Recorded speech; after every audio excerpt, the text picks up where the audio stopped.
네, 오늘 말씀은 믿음에 관한 말씀입니다. 제목을 보셔서 이미 아셨죠? 네, 믿음으로라는 제목으로 여러분과 말씀 나누기를 원합니다. 우리는 이 믿음에 관한 이야기를 많이 하고 있습니다. 그리고 또한 이 믿음에 관해서 많이 들어왔습니다. 아마도 기독교에서 가장 많이 쓰는 단어 중에 하나가 이 믿음이라는 단어가 아닐까 생각합니다. 그리고 우리는 여러 가지 모양과 방법으로 이 믿음이라는 단어를 사용합니다. 어떻게 사용할까요? 구원의 방법으로는 믿음으로 구원받는다 이렇게 쓰고요. 어떤 존재의 유무로는 믿음이 있다 또는 믿음이 없다라고 표현하기도 합니다. 양적인 의미로도 쓰이기도 합니다. 믿음이 부족하다. 네, 양적이죠. 네. 그리고 방법론적으로 믿음으로 산다라는 이런 표현을 씁니다. 믿음의 이런 용어들이 많다라는 것이죠. 여러분, 우리가 가지고 있는 성경책도 이 믿음에 관한 책이라고 할 정도로 이 처음 창세기부터 마지막 요한계시록에까지 믿음에 대해서 이야기하고 있습니다. 그것은 무엇을 의미할까요? 그만큼 믿음이 중요하다라는 것입니다. 예수를 믿는 그리스도인으로서 이 믿음이라는 것은 아주 중요한 단어요.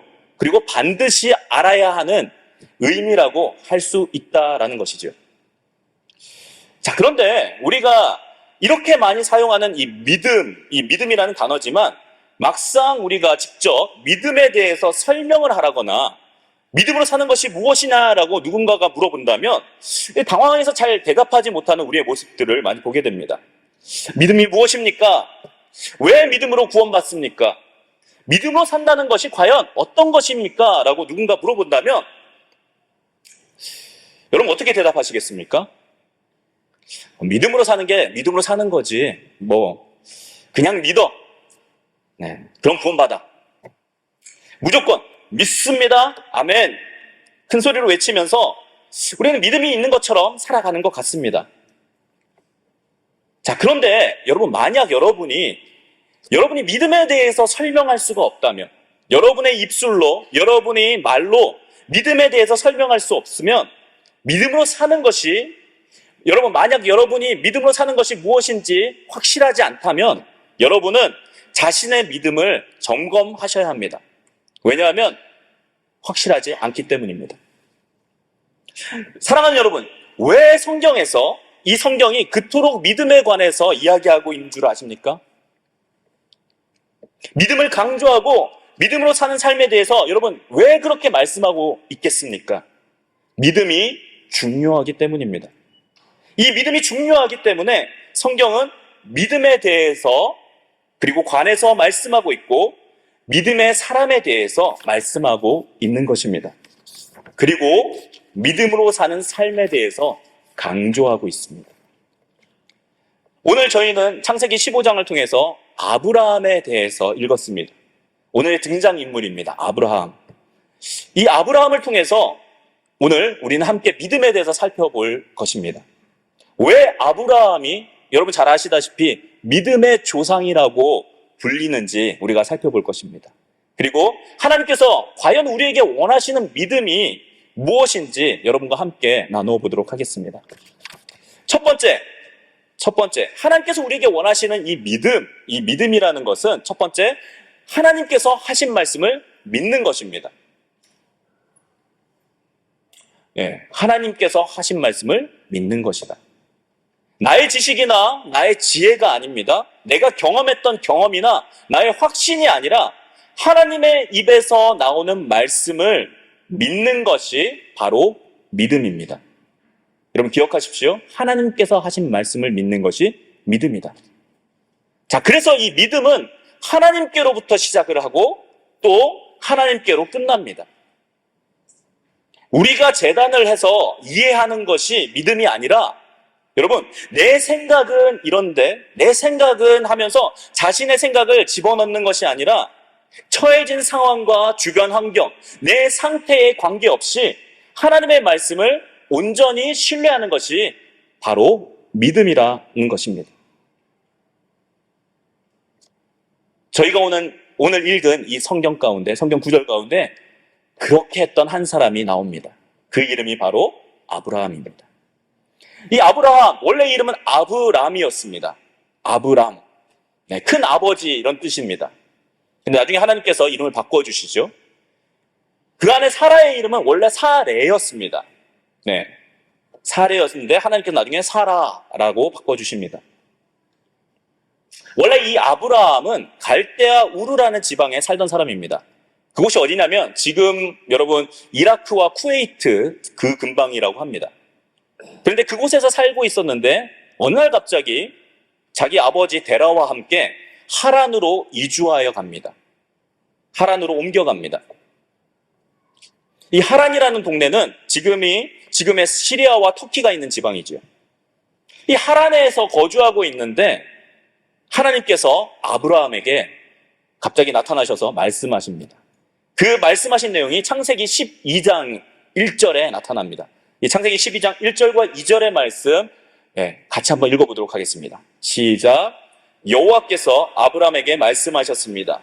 내 고향, 내 친척, 내 아버지의 집을 떠나 내가 네게 보여준 땅으로 가거라. 내가 너를 큰 민족으로 만들고 내게 복을 주어 내 이름을 크게 할 것이니 내가 복의 근원이 될 것이다. 하나님께서 창세기 3장에 타락하여 하나님과의 관계가 깨어진 사람들을 구원하시고자 하는 이 구원 사역이 시작되는 말씀이 이 창세기 12장에 나오는 이 말씀입니다. 바로 아브라함을 선택하신 것이죠. 이 말씀을 듣고 이 아브라함은 자신의 조카 롯만 데리고 하란 땅을 떠납니다. 이때가 그의 나이 자그마치 75세였다라고 기록하고 있습니다. 어떻게 보면 성경에 나타난 최초의 이민자가 바로 이 아브라함 같습니다. 네, 여기 모인 저희들도 이 한국을 떠나서 언어와 문화가 전혀 다른 지역에 와서 이민을 와서 살고 있죠. 네. 여러분 살아보셔서 아시겠지만 이 타국에 거주하는 것이 쉽지 않음을 여러분 잘 아실 것입니다. 자, 그래도 오늘날은 이 유학이나 이민 오시기 전에 인터넷 등에서 정보들을 많이 알아가지고 오시더라고요. 많은 정보를 찾아가지고 오십니다. 그래서 어떨 때는 현재 사는 저보다도 어떤 부분에서는 더 잘 알고 있는 그런 분들을 만나게 될 때가 있습니다. 어디 가면 뭐가 맛있대더라. 뭐 이럴 때는 이렇게 해야 된다더라. 저는 잘 모르는데 인터넷에 다 있나 봐요. 네, 그것을 다 알고 오셔서 저희한테 물어보시는데 저는 잘 모르겠는데요. 이럴 때가 있습니다. 자, 그런데요, 여러분. 이 아브라함 당시는요, 아브라함이 살고 있었던 당시는 자신의 족속, 곧 부모 집을 떠나서 다른 곳으로 옮겨가는 것, 다른 타 지방으로 옮겨가는 것은 목숨과도 직결되는 문제였습니다. 자신이 속한 족속으로부터의 이 보호를 벗어나서 미지의 땅으로, 알 수 없는 곳으로 가라는 말씀으로 여러분 쉽게 순종하여서 따를 수 없는 그런 명령이었다라는 것입니다. 목숨이 달린 문제라는 것이죠. 자, 그런데 아브라함은 방금 읽었던 말씀처럼 순종하여서 떠났다라고 기록하고 있습니다. 여러분 히브리서 11장에는 이때 아브라함의 모습에 대해서 이렇게 이야기하고 있습니다. 히브리서 11장 8절 말씀입니다. 같이 읽도록 하겠습니다. 시작. 믿음으로 아브라함은 부르심을 받았을 때 순종해 장차 유업으로 받을 곳으로 나아갔습니다. 그런데 그는 어디로 가는지 알지 못하고 나아갔습니다. 어떻게 했다고요? 어디로 가는지도 모르고 그냥 하나님이 가라고 하니까 짐 싸서 갔던 거예요. 그냥 가라고 해서 떠났던 것입니다. 하나님께서 부르셨기 때문에 믿음으로 순종해서 우선 떠나고 봤던 것이죠. 어쩌면 그랬기 때문에 이 가라고 하신 이 가나안 땅에 도착한 후에도 여러분 뭐 이집트에도 내려가기도 하고 뭐 롯과 땅 이렇게 나누기도 하고 롯을 막 잡혀간 롯을 구해오기도 하는 뭐 그런 이 좌충우돌을 하는 모습들이 계속해서 나타나는지 모르겠습니다. 그 이야기가 창세기 12장부터 14장 그 사이에 계속해서 기록됩니다. 저와 여러분이 오늘 읽은 말씀, 오늘 본문 말씀은 그 후에 일어난 일입니다. 하나님께서 아브라함에게 말씀하십니다. 여러분 1절과 3절, 오늘 본문 말씀 1절부터 3절까지 다시 한번 읽어보도록 하겠습니다. 시작. 그 후 여호와의 말씀이 환상 가운데 아브라함에게 임했습니다. 아브라함아 두려워하지 마라. 나는 내 방편이 내가 받게 될 상이 아주 클 것이다. 그러자 아브라함이 말했습니다. 여호와 하나님이여, 제게 무엇을 주시겠습니까? 제가 자식이 없으니 제 재산의 상속자는 다메섹 사람 엘리에셀이 될 것입니다. 아브라함이 다시 말했습니다. 주께서 제게 자식을 주지 않으셨으니 제 집에서 난 하인이 저의 상속자가 될 것입니다. 자, 어떤 내용이 나타납니까? 하나님께서 나타나셔서 아브라함에게 이렇게 말씀하십니다. 내가 받을 상이 클 것이다 라고 말씀하자 아브라함이 하나님께 이렇게 이야기해요. 제게 무엇을 주시겠습니까? 어차피 무엇을 주시든 제게는 상속받을 아들이 없지 않습니까? 제가 가진 것은 제 하인 다메섹 사람 엘리에셀, 이 사람밖에 없으니까 이 사람이 상속받을 것입니다.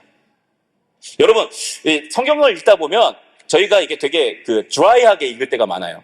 왜냐하면 그냥 글자로만 기록되어 있기 때문에. 근데 사실 이 앞뒤 문맥이나 이렇게 살펴보면 아브라함이 상당히 하나님께 따지는 것 같습니다. 저만 그렇게 느끼나요? 네.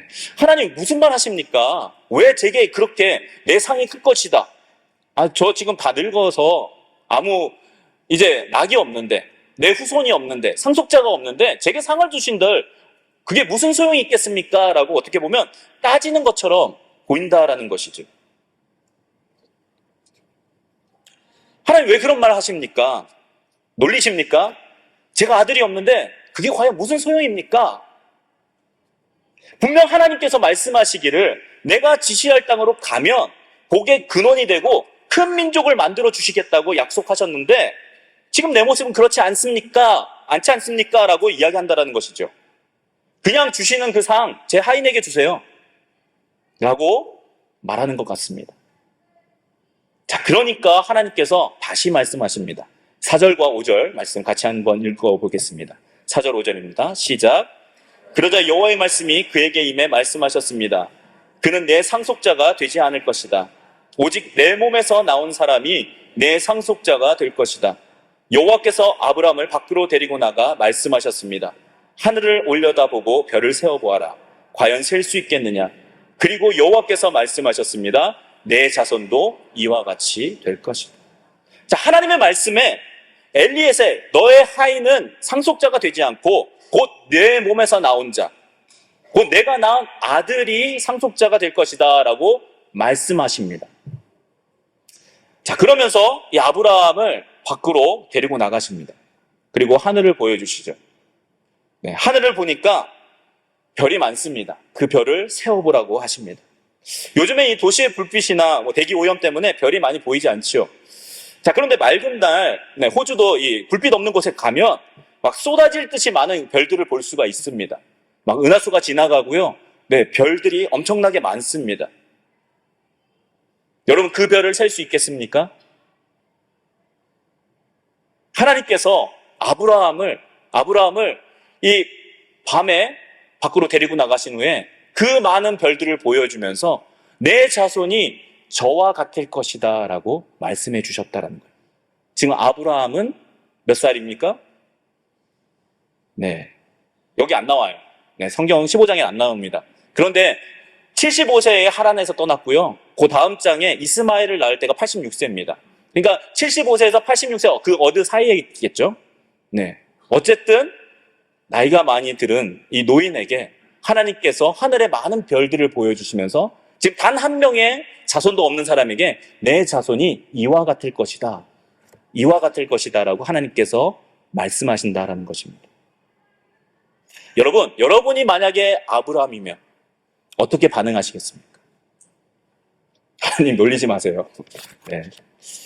하나님이 허언증이 있으시네. 이렇게 그냥 막 던지시면 안 되십니다.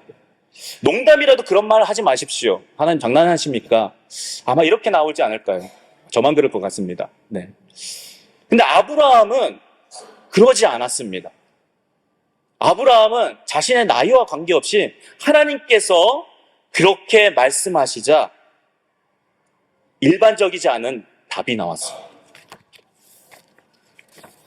자신의 상태를, 자신의 나이를, 자신의 상황을 가장 잘 알았던 아브라함이 어떻게 반응했는지 본문 6절에 이렇게 말씀하고 있습니다. 우리 함께 읽어보겠습니다. 6절입니다. 시작. 아브라함이 여호와를 믿었습니다.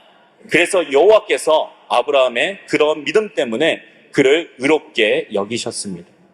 아브라함이 여호와를 믿었다라고 기록하고 있습니다. 조금 전까지 하나님께서 그 얘기를 하신 거예요. 밖에 나가서 하늘의 많은 별들을 보여주시면서 내 자손이 이와 같을 거야 라고 말씀하시는데 어떻게 해요? 이런 얘기가 안 나오고요. 그냥 아브라함이 하나님을 믿었다 이렇게 이야기하고 있습니다. 하나님께서 하늘의 별들을 보여주시면서 이렇게 말씀하신 것을 믿었다라는 것입니다. 하나님께서 말씀하신 것을 아브라함이 믿었습니다. 자신의 상식이나 경험으로 본 적도 없고 이해할 수 없는 일이 일어날 것을 믿었다라는 것이죠. 여러분 놀랍지 않으십니까? 놀라셔야 됩니다. 이 상황에서는. 여러분 상식에 이게 맞습니까? 경험적으로 일어난 것을 본 적이 있습니까? 그런데 하나님께서 말씀하시자 아브라함은 그렇습니까? 믿겠습니다. 믿었다라고 기록하고 있다라는 것이죠. 이럴 땐 놀라셔야 합니다. 이 아브라함의 믿음을 보시고. 어떻게 이 말씀을 믿을 수 있었을까라고 여러분 놀라셔야 된다는 거예요. 신약에 가면 이 사도 바울이 나타나죠. 이 사도 바울은 이 아브라함이 믿었던 이 사건에 대해서 이렇게 이야기합니다. 로마서 4장 18절부터 21절의 말씀입니다. 여러분 눈으로 한번 따라오십시오. 로마서 4장 18절부터 21절입니다. 아브라함은 소망이 없는 가운데서도 소망을 갖고 믿었습니다. 이는 내 후손이 이와 같을 것이다 라고 하신 말씀대로 많은 민족의 조상이 되게 하기 위한 것이었습니다. 아브라함은 100세나 돼 이미 자기 몸이 죽은 것 같고 사라의 태가 죽은 것 같음을 알고도 믿음이 약해지지 않았습니다. 그는 하나님의 약속을 믿고 의심하지 않았고 도리어 믿음이 굳건해져서 하나님께 영광을 돌리고 약속하실 그것을 또한 능히 이루실 것을 확신했습니다. 여러분 아브라함이 이 지적인 능력이 없었기 때문에 아브라함이 무식했기 때문에 하나님을 믿었다라는 것이 아닙니다. 오히려 아브라함은 자신의 상태를 가장 잘 알고 있던 사람입니다. 하지만 하나님께서 말씀하셨기에 믿었던 것입니다. 왜 그렇습니까? 말씀하신 분을 신뢰했기 때문입니다. 여러분 내 것으로 가득 차 있잖아요. 내 안에 내 것으로 가득 차 있으면 믿을 수가 없습니다. 내 생각이 먼저 나오고요. 내 경험이 먼저 나옵니다. 내 생각에는 그건 아닐 것 같아. 내가 경험해보니까 그것은 거짓말이야. 내 생각에는 이렇게 이야기하다가 보면 여러분 믿음이 나오지 않습니다. 그래서 여러분 하나님을 믿는 것은 자기 자신을 부인하는 것으로부터 나와야 합니다. 자기 자신을 부인을 해야 온전히 믿을 수 있다라는 것이죠. 그래서 믿음은 반드시 자아의 죽음이 포함이 됩니다. 내가 죽어야 된다라는 것이에요. 여러분 하나님께서 여러분에게 원하시는 믿음은요 그냥 믿습니다가 아니라 자기를 부인하고 온전히 하나님의 말씀을 신뢰하고 믿는 것이다 라는 것입니다. 여러분의 생각과 여러분의 상식과 여러분의 경험과 맞지 않다 할지라도 하나님께서 말씀하셨기에 그 말씀하신 분을 신뢰하기에 내가 그 말씀을 믿는 것, 이것이 성경이 말하는 믿음이다라는 것입니다. 그래서 반드시 여러분의 자신의 부인이, 그쵸? 자기 자신의 죽음이 있어야 한다라는 것입니다. 하나님을 믿었습니다, 아브라함은. 그래서 하나님의 말씀을 신뢰했습니다. 사랑하는 여러분, 이와 같은 믿음이 우리에게도 있기를 소원합니다. 자신의 지식이나 경험이 아니라 오직 자신을 부인하고 하나님께서 하신 말씀을 믿는 믿음이 저와 여러분 모두에게 있기를 우리 주님의 이름으로 축복합니다. 자, 하나님께서 우리에게 원하시는 믿음의 특징 두 번째입니다. 이 두 번째는 이 믿음은 하나님을 감동시킵니다. 자, 6절 하반절에 아까 읽은 6절 하반절에 아브라함이 하나님을 믿었기 때문에 아브라함을 의롭게 여기셨다라고 말씀하셨습니다. 여러분 책으로 읽으면 이렇게 감정이 잘 드러나지 않는데 저는 여기에서 하나님께서 감동하신 것 같습니다. 감동하셨다고 생각됩니다. 하나님께서 정말 놀라시면서 기뻐하셨다고 보여집니다. 여러분 그렇지 않습니까? 하나님께서 말도 안 되는 얘기를 하셨어요. 상식과는 반대되는 이야기를 하셨는데 그 이야기를 들은 들은 아브라함이 믿었다라는 것입니다. 그래서 아브라함을 의롭게 여기셨다라고 성경은 기록하고 있습니다. 타락 이후에 인간들 중에서 처음으로 하나님께서 의롭다고 하신 사람이 나온 것입니다. 왜 그렇습니까? 아브라함이 하나님을 믿었기 때문입니다. 히브리서 11장 6절 말씀 이렇게 기록합니다. 믿음이 없이는 하나님을 기쁘시게 할 수 없다라고 말씀하죠. 무슨 이야기입니까? 오직 믿음으로만이 하나님을 기쁘시게 해드릴 수 있다라는 것이죠. 아브라함이 하나님을 기쁘시게 해드렸기 때문에 하나님은 그를 의롭다고 여기셨다라는 겁니다. 바로 여기에서 우리가 예수 그리스도를 믿는 믿음으로 의롭다함을 얻는다라는 이 놀라운 구원의 역사가 시작되는 것이지요. 여러분, 우리가 무엇으로 하나님을 감동시킬 수 있겠습니까? 여러분이 가진 가장 귀중한 재물을 많이 드린다고 그분이 감동하시겠습니까? 저희가 성경헌금 작정을 했지만 여러분 전 재산을 하나님 앞에 성경헌금으로 작정한다 할지라도 하나님께서 그것으로 감동하시겠습니까? 여러분 온 천지 만물이 그분 것이 아닙니까? 그분보다 더 큰 것이 어디 있겠습니까? 우리가 무언가 큰 일을 한다고 그분이 놀라시겠습니까? 우리 하나님은 말씀으로 만물을 창조하신 분이십니다. 그런 능력이 하나님 아니십니까? 근데 우리가 어떻게 큰 일을 한다고 그분이 감동하거나 놀라시겠느냐라는 것이죠. 그런데 그런 위대한 하나님께서 아브라함이 믿는 것을 보시고 그를 의롭게 여기셨습니다. 타락해서 하나님과의 관계가 끊어진 사람에게 너는 의롭다라고 인정해 주신 것이라는 거예요. 무엇 때문에요? 바로 믿음 때문입니다. 하나님께서 아브라함이 소망이 없는 가운데서도 자기 자신을 믿는 것을 보시고 그 자신의 상식과 경험에 어긋남에도 불구하고 자신의 말씀을 믿는 것을 보시고 또 그 자신의 생각을 부인하고 자기 자신을 부인하고 나 하나님의 말씀을 신뢰하는 것을 보시고 감동하셔서 아브라함을 인정하셨다라는 겁니다. 그것이 의롭게 여기셨다라는 것입니다. 놀랍지 않습니까, 여러분? 하나님께서 감동하셔서 의롭게 여기신 겁니다. 신약에서 우리 예수님도 놀라신 적이 있습니다. 바로 마태복음 8장과 누가복음 7장에 나오는 백부장 이야기입니다. 여러분도 아시는 이 백부장. 이 백부장의 하인이 병들어 죽게 되었습니다. 예수께 그 하인들을 보내서 우리 사랑하는 이 하인이 병들어 죽게 되었는데 오셔서 고쳐달라고 말씀드립니다. 예수님께서 말씀하시죠. 내가 친히 가서 고쳐주겠다. 그래서 예수님께서 길을 떠나십니다. 그런데 그 길을 가고 있는데 백부장이 사람을 또 보냅니다. 그래서 이렇게 이야기하죠. 주님, 제 집에 오심을 감당치 못하겠습니다. 말씀만 하여 주옵소서. 그러면 제 하인이 낫겠습니다. 이 말씀을 예수께서 들으시자 성경은 예수께서 놀라셨다라고 기록하고 있습니다. 예전 개역 성경에는 기이 여기셨다 이렇게 표현하죠. 여러분 이 땅 가운데 예수님께서 오셔서 놀라신 적이 없습니다. 사람의 깊은 것까지 다 아시는 그분께서 어떤 사람을 보고 놀라시겠습니까? 그런데 단지 이 백부장이 한 말씀만 하시면 제 하인이 낫겠습니다. 주께서 제 집에 오심을 감당치 못하겠습니다. 그냥 말씀만 하여 주세요. 그러면 제 하인이 금방 낫겠습니다라고 한 이 말 때문에 예수께서 감동하셨다라고 말씀하고 있습니다. 놀라셨다라고 말씀하고 있습니다. 그러면서 칭찬하십니다. 내가 이스라엘 백성 중에서도 이만한 믿음을 만나보지 못했다.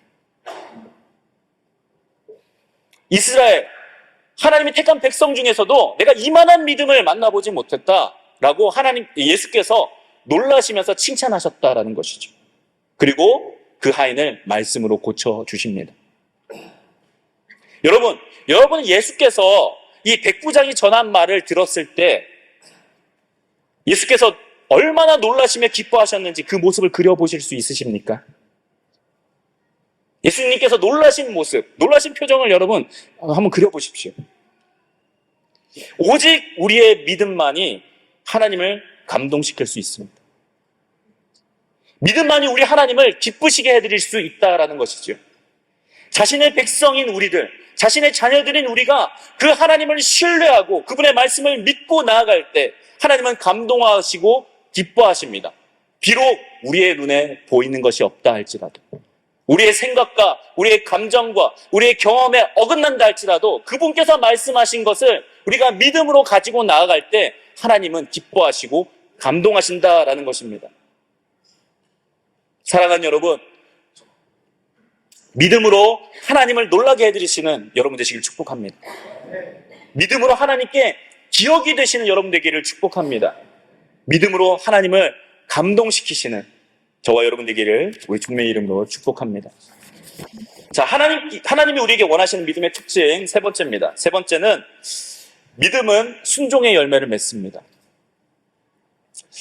믿음은 순종의 열매를 맺는다라는 것입니다. 자, 로마서 1장 5절을 읽겠습니다. 로마서 1장 5절입니다. 함께 읽도록 하겠습니다. 시작.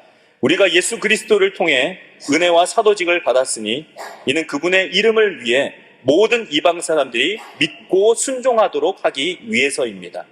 자, 사도 바울이 예수 그리스도를 통해 은혜와 사도직을 받은 이유는 예수의 이름을 위해 모든 사람들이 믿고 그 다음에 순종하기 위해서다라고 말씀하고 있다라는 것이죠. 우리가 믿는다면 그 믿음은 반드시 순종을 낳습니다. 네. 믿음이 심기워지면 그 믿음의 열매는 반드시 순종이다라는 것이요. 야고보 사도의 말로 해석을 하면요, 여러분, 믿음은 반드시 행함을 낳는다라고도 할 수 있습니다. 야고보 사도는 오늘 본문의 말씀, 저희 본문 창세기 15장 이 말씀을 해석하면서 이렇게 이야기합니다. 야고보서 2장 21절부터 23절의 말씀인데, 네, 우리 같이 한번 읽어보도록 하겠습니다. 야고보서 2장 21절 23절입니다. 시작. 우리 조상 아브라함이 자기 아들 이삭을 제단에 바칠 때 행함으로 의롭다고 인정받지 않았습니까? 당신이 알다시피 믿음이 그의 행함과 함께 일하고 행함으로 믿음이 온전하게 된 것입니다. 그래서 아브라함이 하나님을 믿으니 이것이 그에게 의로 여겨졌다라고 한 성경이 이루어졌고 그는 하나님의 친구라고 불렸습니다. 자, 하나님께서 아브라함에게 하신 그 약속이 100세 때 이루어집니다.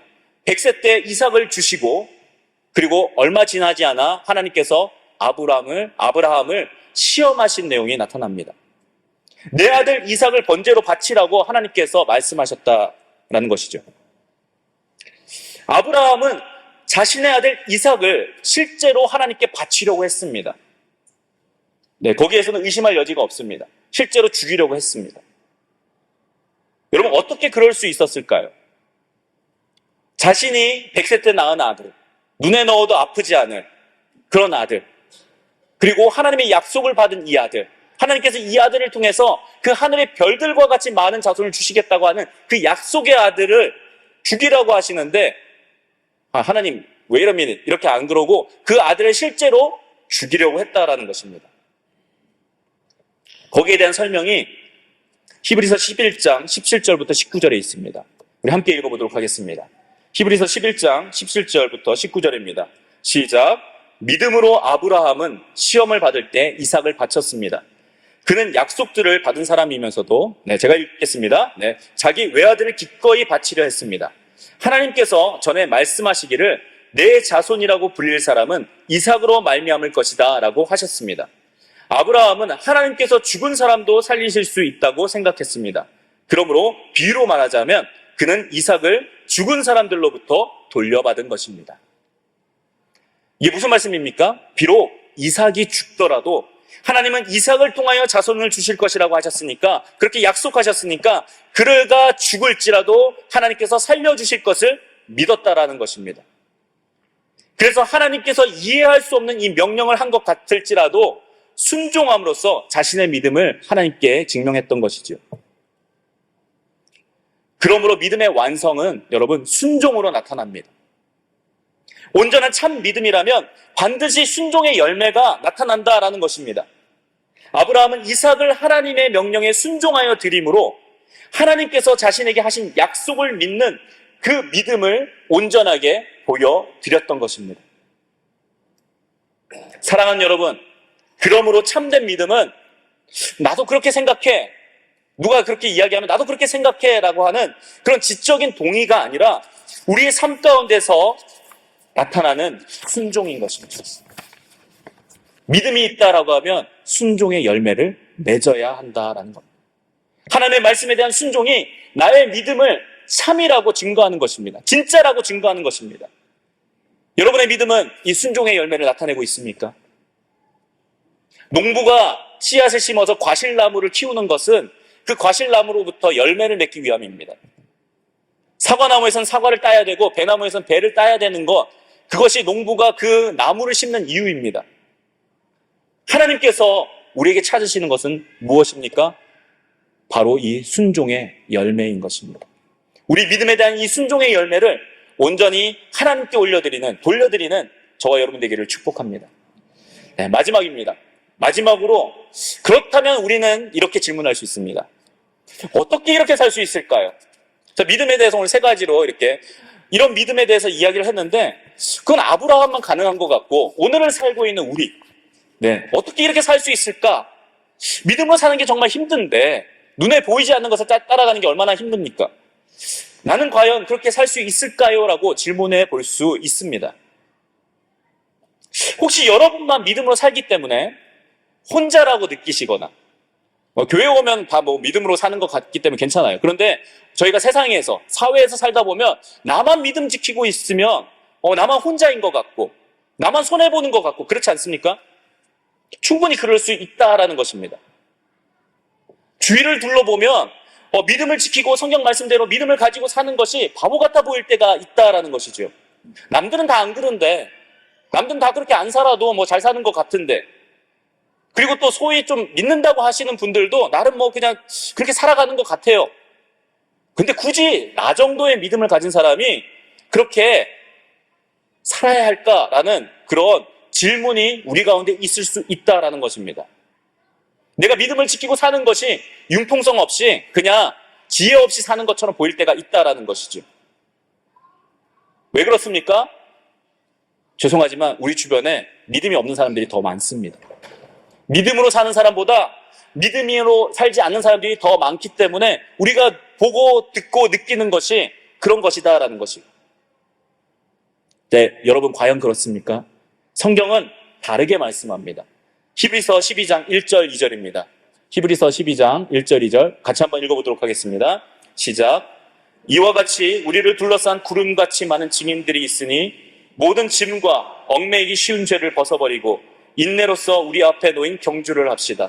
믿음의 창시자요 완성자이신 예수를 바라봅시다. 그는 자기 앞에 놓여있는 기쁨을 위해 부끄러움을 개의치 않으시고 십자가를 참으셨습니다. 그래서 그는 하나님의 보좌 오른편에 앉게 되셨습니다. 아멘. 여러분은 혼자가 아닙니다. 우리 앞에 앞서갔던 수많은 믿음의 선배들, 그 증인들이 구름과 같이 있습니다. 여러 상황들 가운데서 믿음을 지키고 또 지켰던, 하나님의 역사를 감당했던 수많은 믿음의 사람들이 있다라는 것이죠. 저희가 읽은 이 히브리서 12장 바로 앞에 있는 이 히브리서 11장의 모든, 그곳에 나오는 모든 사람들의 이야기가 바로 그런 사람들입니다. 믿음으로 나라를 정복하기도 했고, 사자들의 입을 막기도 했으며, 믿음으로 불의 기운을 이기기도 했고, 죽은 사람들을 부활로 받기도 했습니다. 이방의 군대들을 물리치기도 했고, 고문당하거나 조롱당하거나 채찍질 당하고 감옥에 갇히기도 하고, 또 심지어 더 나아가 죽음을 당하기도 했습니다. 그러나 이 사람들은 믿음을 따라 살았던, 세상이 감당하지 못했던 사람들입니다. 거기에 기록된 성경 인물들 그들보다 그 뒤에 예수 그리스도 이후에 교회 역사를 통해서 우리보다 앞서갔던 수많은 믿음의 선배들이 그렇게 살았습니다. 그들의 믿음으로 살았고 그 믿음이 저희에게까지 증거되어져 온 것입니다. 사랑하는 여러분, 두려워하거나 낙심하지 마십시오. 넘어지지 마십시오. 여러분은 절대 혼자가 아닙니다. 여러분이 믿음으로 사는 것 절대 혼자가 아니라는 것입니다. 그리고 우리 모두는 믿음의 동역자로 하나님의 영광의 날을 향하여 달려가는 믿음의 사람들인 것입니다. 오직 믿음의 창시자요 완성자이신 예수를 바라보십시오. 십자가를 참으심으로 하나님 오른편에 앉으신 예수처럼 우리도 이 땅에서 믿음으로 어려움을 이길 때에 하나님께서 영광으로 갚아 주실 것입니다. 믿음으로, 오직 믿음으로 끝까지 인내로 경주하며 마지막 날에 우리 영광의 주께서 잘했다 칭찬받는 저와 여러분 모두가 되시기를 우리 주 예수 그리스도의 이름으로 축복합니다. 함께 기도하도록 하겠습니다.